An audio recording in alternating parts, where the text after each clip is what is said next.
Hello everyone, my name is doctor Lalit. I welcome you all in the text book super coaching. बच्चों, ये platform उन लोगों के लिए है जो एमएससी एंट्रेंस की तैयारी कर रहे हैं। स्पेसिफिकली अगर मैं अपनी क्लास की बात करूं तो एमएससी एंट्रेंस की तैयारी कर रहे हैं लाइफ साइंस में। बायोटेक्नोलॉजी है, माइक्रोबायोलॉजी है, अप्लाइड साइंसेज है, हमारी लाइफ साइंस के अंडर में उन लोगों के लिए है। और आज का जो मेरा टॉपिक है वो है बहुत ही बेसिक सा एक टॉपिक है, डीएनए पर, डीऑक्सी राइबो न्यूक्लिक एसिड। ये एक ऐसा हाईलाइटेड टॉपिक है जो आपको मैक्सिमम टाइम क्वेश्चन देकर जाएगा। तो हम लोग बात करते हैं बच्चे, हम लोग डीएनए की अगर बात करें, लोग ये न्यूक्लिक एसिड है हमारा, deoxy ribo nucleic acid, deoxy ribo nucleic acid. और डीएनए जो है हमारा, ये जेनेटिक मटेरियल भी है, जेनेटिक मटेरियल भी है। कहां? जितने भी हमारे सेलुलर ऑर्गेनिज्म, सेलुलर ऑर्गेनिज्म, जितने भी हमारे सेलुलर ऑर्गेनिज्म हैं, अब चाहे वो सेलुलर ऑर्गेनिज्म आपके प्रोकैरियोट्स हैं या यूकैरियोट्स है, आपको जेनेटिक मटेरियल केवल और केवल डीएनए मिलता है। कुछ एक्सेप्शनल केसेस में आरएनए भी जेनेटिक मटेरियल हो सकता है। आरएनए भी जो है हमारा जेनेटिक मटेरियल हो सकता है, लेकिन आरएनए अगर जेनेटिक मटेरियल है तो वो केवल और केवल वायरसेस में होगा।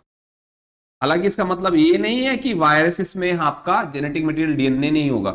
डीएनए भी वायरस में, कुछ वायरस में डीएनए भी एक जेनेटिक मटेरियल है का, है ना। एक छोटी सी इंफॉर्मेशन है कि जो डीएनए है उस पर इतना एम्फेसिस क्यों दिया जाता है, क्योंकि that is a genetic material. और यही पूरा गाइड करता है कि सेल को कब, कहां, कैसे, क्या फंक्शन परफॉर्म करना है। और यही एक जनरेशन से दूसरी जनरेशन में पास आउट भी होता, पास ऑन भी होता, डीएनए। तो बात करते हैं हम लोग डीएनए के बारे में। अगर हम डीएनए की कंपोजिशन देखें तो डीएनए जो है हमारा, ये पॉलीमर है। ये क्या है हमारा? एक पॉलीमर है। का पॉलीमर है, ये पॉलीमर है न्यूक्लियोटाइड्स का, न्यूक्लियोटाइड्स का। ये न्यूक्लियोटाइड्स आपस में डाइसल्फाइड बॉन्ड से जुड़े, न्यूक्लियोटाइड आपस में डाइसल्फाइड बॉन्ड से हमारा जुड़े हुए। डाइसल्फाइड बॉन्ड नेचर में एक कोवलेंट बॉन्ड, ठीक है। तो अगर मैं बात करूं न्यूक्लियोटाइड की, कि न्यूक्लियोटाइड जो है वो तीन कंपोनेंट से मिलकर बना होता है, फास्फेट, शुगर और नाइट्रोजनस बेस।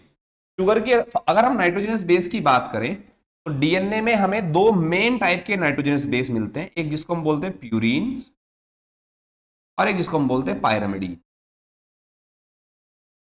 अभी बायोकेमिस्ट्री की क्लास में मैं इनके स्ट्रक्चर्स को भी आपको बताऊंगा। प्यूरीन दो होते हैं हमारे, एडिनिन एंड गुआनिन। और पायरामिडीन जो डीएनए में होते हैं वो होते हैं थाइमिन एंड साइटोसिन। हालांकि आरएनए में हमें यूरेसिल भी मिलता है। रही बात शुगर की, शुगर जो है हमारी वो एक 5 कार्बन की पेंटोज शुगर होती है। 5 कार्बन पेंटोज शुगर हम लोग बोलते हैं। नेचर में जो एल्डिहाइड शुगर होती है, कीटो नहीं होती, ठीक है ना। ये हो गया शुगर के बारे में। और हमारा फास्फेट, ये तीनों मिलकर क्या बनाते हैं? न्यूक्लियोटाइड। और हमें डीएनए में 4 डिफरेंट टाइप के न्यूक्लियोटाइड्स जो है वो मिलते हैं। किस बेसिस पर? इस बेसिस पर कि नाइट्रोजनस बेस कौन सा है। तो उसी के बेसिस पर हमारे न्यूक्लियोटाइड भी हमें 4 टाइप के मिलते हैं। एक वो जिनमें एडेनिन बेस होगा, एक वो जिनमें ग्वानिन बेस होगा, थाइमिन बेस होगा या साइटोसिन, है ना। और यही 4 न्यूक्लियोटाइड पहले आपस में जुड़कर एक पोलीमराइज पोलर स्ट्रक्चर बनाते हैं जिसको हम बोलते हैं सिंगल स्ट्रैंड ऑफ डीएनए। यानी कि पहले ये सारे के सारे न्यूक्लियोटाइड आपस में जुड़कर एक सिंगल स्ट्रैंड ऑफ डीएनए बनाते हैं, जिसमें शुगर और फास्फेट जो है हमारा ये बैकबोन बनाते हैं। और बेस जो है हमारा वो बाहर की तरफ प्रोड्यूस होते हैं। एक साइड पर हमें 5 प्राइम एंड मिलता है शुगर का, क्योंकि शुगर का 5 प्राइम एंड पर फास्फेट होगा, वो हमें फ्री मिलेगा। दूसरी साइड पर हमें शुगर का 3 प्राइम फास्फेट, 3 प्राइम OH मिलता है। ये एक स्ट्रैंड है। फिर जनरली जो डीएनए होता है वो नेचर में डबल स्ट्रैंडेड होता है। तो दूसरा जो स्ट्रैंड है वो इस पहले स्ट्रैंड से आकर जुड़ेगा via hydrogen bond.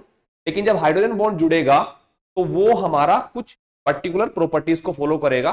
Watson Crick के अकॉर्डिंग जब दूसरा स्ट्रैंड जुड़ेगा तो दूसरे स्ट्रैंड की डायरेक्शन अपोजिट होनी चाहिए, यानी कि इसका इधर 5 प्राइम एंड होना चाहिए और इधर 3 प्राइम एंड होना चाहिए। और साथ साथ में जब भी एक स्ट्रैंड दूसरे स्ट्रैंड से आपका जुड़ता है, यानी कि जब जुड़ेगा, तब उस केस में यहां हमें कॉम्प्लीमेंटेरिटी मिलनी चाहिए। अभी कॉम्प्लीमेंटेरिटी क्या है, अगर हम ध्यान समझे तो एडेनिन बेस होगा वो थाइमिन बेस के साथ में 2 हाइड्रोजन बॉन्ड से बेस पेयरिंग करेगा, यानी कि ए का कॉम्प्लीमेंट्री हो गया हमारा टी, और जो हमारा साइटोसिन होगा वो ग्वानिन के साथ बेस पेयरिंग करेगा 3 हाइड्रोजन बॉन्ड से, ए टी के साथ और जी सी के साथ। अगर समराइज करें तो पहले न्यूक्लियोटाइड ने आपस में जुड़कर एक सिंगल स्ट्रैंडेड स्ट्रक्चर बनाया, हमारे 2 एंड थे 5 प्राइम 3 प्राइम, एक पॉलीमराइज पोलर स्ट्रक्चर, उसमें स्पेसिफिक लोकेशन पर स्पेसिफिक बेस हमारा। दूसरा जो हमारा स्ट्रैंड है वो भी एक पहले तो सिंगल स्ट्रैंड ही बनेगा। जब ये 2 स्ट्रैंड जुड़ेंगे तो 2 कंडीशन हमारी मिनिमम होनी चाहिए, ये दोनों स्ट्रैंड एक दूसरे के लिए एंटी पैरेलल होने चाहिए, साथ साथ में तभी हाइड्रोजन बॉन्डिंग कर सकते हैं ए के सामने टी और जी के सामने सी आए। ए और टी आपस में डबल हाइड्रोजन बॉन्ड से जुड़ेंगे और जी और सी आपस में ट्रिपल हाइड्रोजन, ठीक है ना।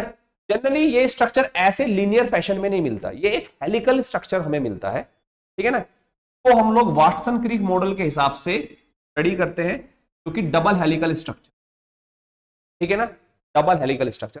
तो वाटसन क्रिक ने कुछ प्रॉपर्टीज बताई थी डीएनए को लेकर जो कि बीडीएनए को लेकर थी।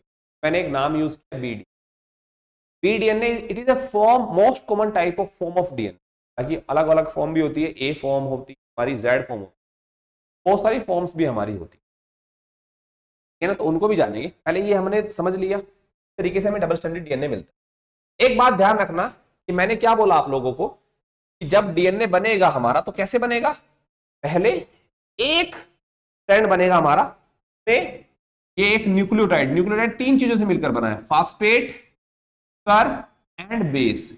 दूसरे न्यूक्लियोटाइड से जुड़ेगा वाया फास्फो डाइएस्टर बॉन्ड, लिखा हुआ भी होगा बॉन्ड कौन सा है हमारा, फास्फो डाइएस्टर बॉन्ड, जो जोड़ता है हमारे इन न्यूक्लियोटाइड्स को। इसी तरीके से हमें पूरी स्ट्रिंग मिलती है। अच्छा, जब कभी आरएनए बताऊंगा तो उसको डिस्कस करूंगा, वो भी इस तरीके का एक स्ट्रिंग होता है हमारा, बस जिसमें डिफरेंस क्या होगा कि शुगर जो है वो डीऑक्सीराइबोस की बजाय राइबोस शुगर होगी। देखो डीएनए में जो शुगर मिलती है हमारी 5 कार्बन शुगर है, आरएनए में भी 5 कार्बन शुगर मिलती है, लेकिन यहां पर शुगर जो है वो डीऑक्सीराइबोस शुगर होती है। पूरा लिखे तो 2 प्राइम पर जो H जो OH है की जगह में क्या मिलेगा H। देखो ध्यान से देखो, ये H है 2 प्राइम पर, कार्बन नंबर 2 है, जबकि आरएनए में क्या है OH, बोलते हैं डीऑक्सीराइबोस शुगर, ठीक है ना। और डीएनए में मिलती है इसलिए इसका नाम भी डीएनए है, डीऑक्सीराइबो न्यूक्लिक एसिड, ठीक है ना, क्लियर। चलो ये हो गया इसके बारे में। दूसरा अगर हम लोग बात करें, एक रूल होता है इसको हम बोलते हैं शारगॉफ रूल।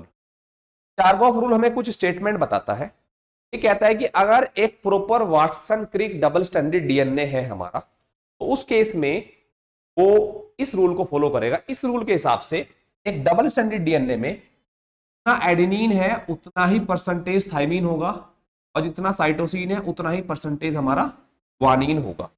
ये इसका एक सिंपल सा एक कंसेप्ट है, हालांकि ये 2-3 और भी कंसेप्ट है हमारे, कि जितना प्यूरिन होगा डीएनए में, जितने परसेंट प्यूरिन होगा उतने ही परसेंट हमें पायरामिडीन भी मिलता है, ठीक है ना।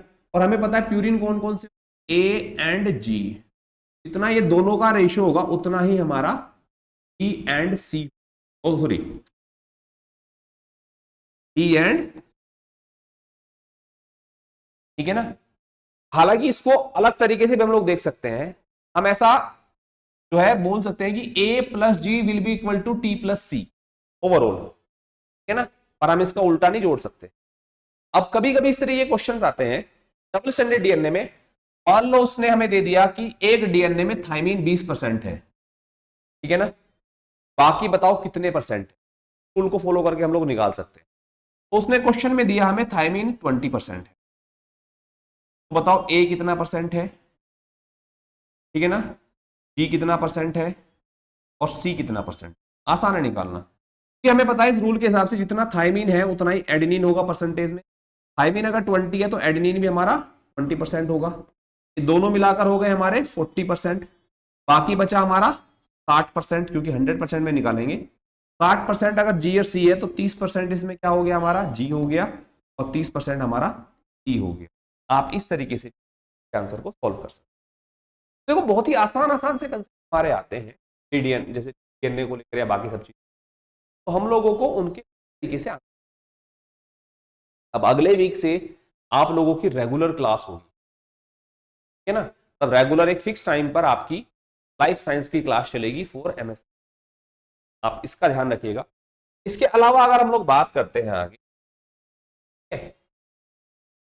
तो मैंने, आप बेस पेयरिंग की बात कर लेते हैं। मैंने बोला कि ए जो है क्या डबल हाइड्रोजन बॉन्ड से जुड़ा होगा, और जी जो है वो सी के साथ ट्रिपल हाइड्रोजन बॉन्ड से जुड़ा होगा। कौन कौन सी पोजीशन जो इन्वॉल्व होंगी उसके लिए कोड याद कर लीजिएगा, 64 13 22। तो चूंकि ए और टी के बीच में 2 हाइड्रोजन बॉन्ड है, आप इस कोड को यूज करिएगा। 6 4 के साथ और 1 टी के साथ, ये 2 बॉन्ड है। ये बॉन्ड है 6 और 4 पोजीशन के बीच, ये बॉन्ड है 1 और 3rd पोजीशन। लेकिन जीसी की बात करें तो ये बॉन्ड हो जाएगा हमारा 6 और 4 के बीच, ये बॉन्ड हो जाएगा हमारा 1 और 3 के बीच, और ये बॉन्ड हो जाएगा हमारा 2 और 2 के बीच। दीज आर द पोजीशन जो बॉन्ड बनाने में इन्वॉल्व है। तो यहां पर 2 बॉन्ड है, तो ये 6 पोजीशन का नाइट्रोजन इधर 2nd पोजीशन की 4 पोजीशन की ऑक्सीजन जुड़ेगा, तो 6 4, ठीक है ना। फिर दूसरा हाइड्रोजन बॉन्ड बनेगा 1 पोजीशन के नाइट्रोजन के साथ में, और हमारा 3rd पोजीशन के एच के साथ, है ना। जब हम 3 बॉन्ड की बात करेंगे, 4 1 3 2, these are the position of nitrogen base, तो बॉन्ड बनाएगी। कोड याद कर लेना 6 4 1 3 2, ठीक है। ये हो गया इसके बारे में। आगे चल लेते हैं। ये वो पोजीशंस है जो बॉन्ड बनाने में जाएंगे, तो हाइड्रोजन लेना या हाइड्रोजन एक्सेप्टर या डोनर की बात हो रही है, ये वही पोजीशन है 6 1, ठीक है ना। ये किसके साथ बेस पेयरिंग करेगा, हमारा थाइमीन के साथ में। थाइमीन में क्या हो गया 4 एंड 3 पोजीशन, 2 पोजीशन भी होती है हमारी, इसको हम लोग समझेंगे आगे फिर किसी और दिन। लेकिन कोड वही याद रखना आप लोगों ने, 6 4 1 3 एंड, ठीक है ना। तो ये एक बेसिक सा हमारा आइडिया सा करने को लेकर मैंने इंफॉर्मेशन आप लोगों को दी। ये इंफॉर्मेशन सारे बच्चे पास रखिएगा, इंफॉर्मेशन डॉट प्रिपरेशन, और सारे बच्चे हमारे इस चैनल को सब्सक्राइब करके रखेंगे, वीडियो को लाइक करेंगे। रेगुलर क्लास आपकी बहुत जल्द, ऑलमोस्ट नेक्स्ट वीक से स्टार्ट होने वाली है। रेगुलर टाइम पर आप लाइव भी आएंगे, ठीक है ना। आगे की आने वाली क्लास में जब लाइव रहेंगी वो हमारी कैंडिडेट, एंजॉय द क्लासेस। और उससे पहले हमारे चैनल को शेयर करिएगा, वीडियो लाइक करिएगा, सब्सक्राइब करिएगा। So much everyone, next video में